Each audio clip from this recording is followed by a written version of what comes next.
they accepted my offer. Please get in touch with Mr. Nat Shilkwood at their New York Recording Laboratory.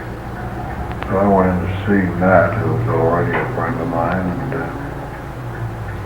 he said, well, I don't know what it is. What do you want to do? And I said, well, I have to get hold of some hillbillies and bring them up here and record them. I said, well, all right, how much money do you need? Well, I said, I don't think it's worthwhile to bring them up unless I can do about 16 recordings. I'd have to give them about $400 for that, and take 4 people and probably cost maybe $300 for traveling expenses. He says, you cannot make any recordings for Victor at $25 a piece. This is it's just entirely too cheap. We couldn't, it might get out, and we couldn't stand that kind of publicity. But I want to make it $50 each. So that set the minimum of $50 for a recording. What have they been making until then? Well, they hadn't had any real hillbilly, you see. They just weren't.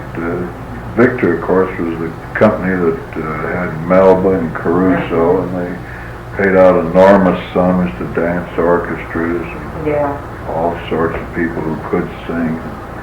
They were tops, and they just couldn't afford to be making selections for $25 each. Is that what the hillbillies have been making for okay and stuff? That's all I ever paid. Huh? I'd set that figure, and I was going to stick to it. And they were glad to get it. Sure. So,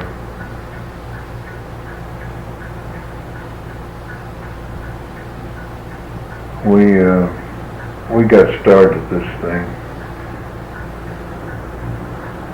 I was trying to think of the name of the first artist I brought into Victor, but I guess that's impossible. Stoneman, Ernest Stoneman, that's right. The Ernest Stoneman and his family, I think we called them. It's one of these vocal groups with a fiddle background.